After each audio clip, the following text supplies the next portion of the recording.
Tracy, listen to what I'm about to hit you with that producer Danny just said in my ear. Markelle Fultz is on his way to your Orlando Magic. What? I don't have any details yet in my ear. That was my favorite moment of the entire trade deadline show. Tracy's priceless reaction to learning in real time that Markelle was going to the Magic. Now, a week ago, Fultz was formally introduced in Orlando. During that press conference, Fultz said this about the idea of playing for Steve Clifford. Quote, "It just excites me to know that I have a coach that's going to push you to be better and not just going to tell you what you want to hear."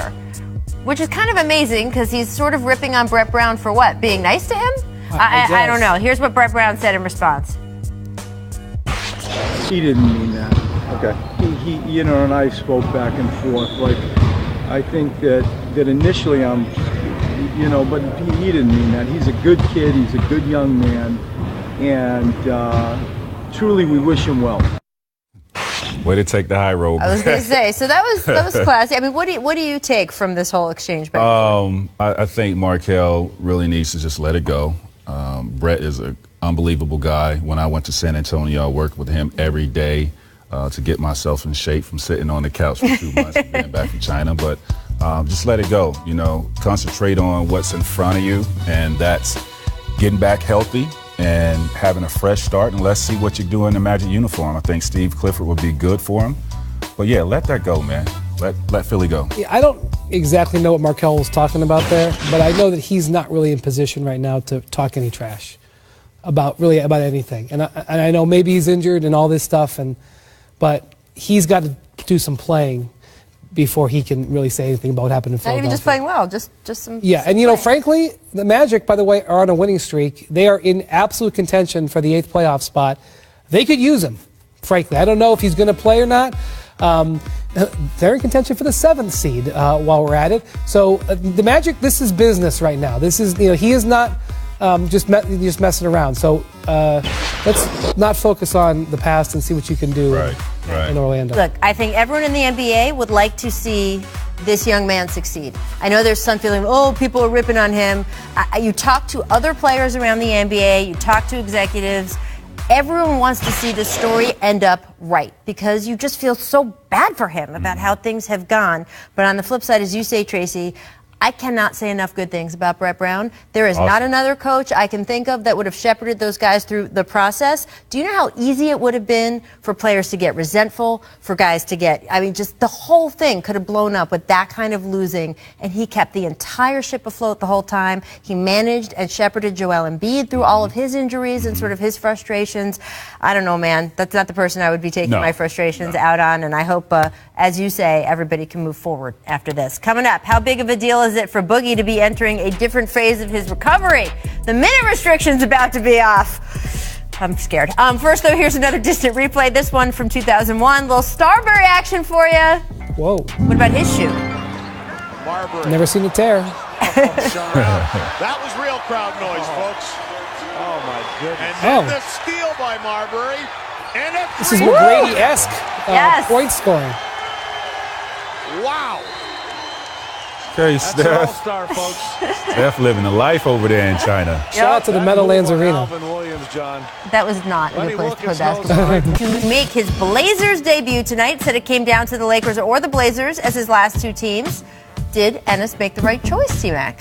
Absolutely. One is making the playoffs, and the other one is not. It's my story. Remember, he signed He signed an offer sheet with the Blazers 4 years ago. So I am Are you surprised, though, Brian, that in the buyout market, the Lakers missed on the 3 names that I heard that they were looking for? Every single one of those guys signed with someone else. Well, the buyout market isn't over yet, number one. But number two, the Lakers are not looking great for the playoffs right now.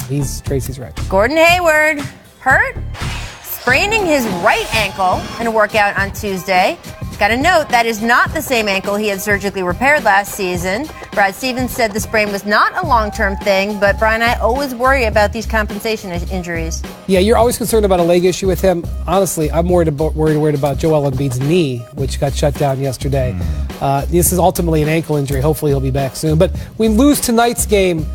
He wasn't going to play. He's not going to play tonight, in that game in Milwaukee, which I'm really looking forward to. Oh, Right, I know. But what a bummer. Celtics, Bucks, this will be a good game no matter what. And Gordon has been having a good couple weeks leading up to the All-Star break. Unfortunate timing. So that's bad. I want to get to the latest on Boogie Cousins. Been playing a career-low 23 minutes per game as he recovers from that torn Achilles. But Steve Kerr said, we are entering a different phase with Cousins where his minutes won't be restricted. Now, T-Mac, I have been going back and forth with our producers all morning because I'm like, okay, so the Warriors are even better now. Do you think this matters? Talk to me. Yeah, it does because, you're talking about 24 minutes opposing to 32 minutes.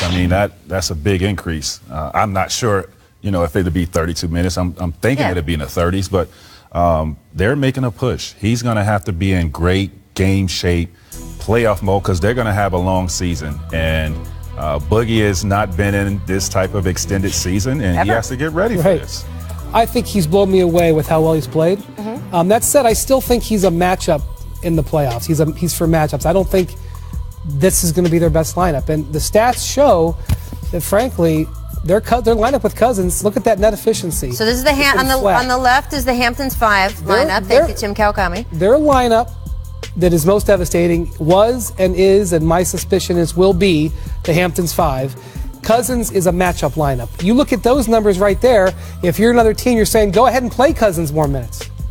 Man, what? So their best lineup is not including Boogie? Right now, when Boogie plays, I wish I could say what I really want to say, but this is a family show. The stats are right there. The stats are right there. I'm really nice. I don't speak that way, but okay, Ryan's about to bring it out of me today, people. Look at with that statement. Are you efficiency. kidding me? If you were the opposing team, you'd say, I'd rather play them with Cousins than play them with Iguodala. You want them to play more with Cousins because we play them even with Cousins. When they go to the Hamptons 5, we got our butts kicked. That's right now. Wait till he gets in great playing shape. Okay. Nobody can guard this man internally. I agree. He's a matchup problem.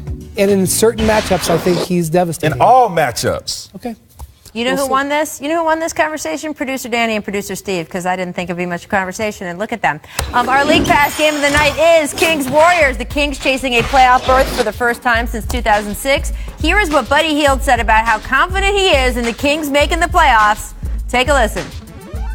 How confident are you that this team will make the playoffs? Very confident. I bet my house on it. I make a lot of money to buy an next one. So. I want the Bahamas house. You want if I'm going to make the bet I want is for the Bahamas house. For his Bahamas house. Yeah. I'm so confident I will make the playoffs. I would bet my house on it. But I don't know about betting my house, but I'm pretty confident that. Listen, I've been riding with these guys since we've been talking about the Lakers and Sacramento, who would get that final slot.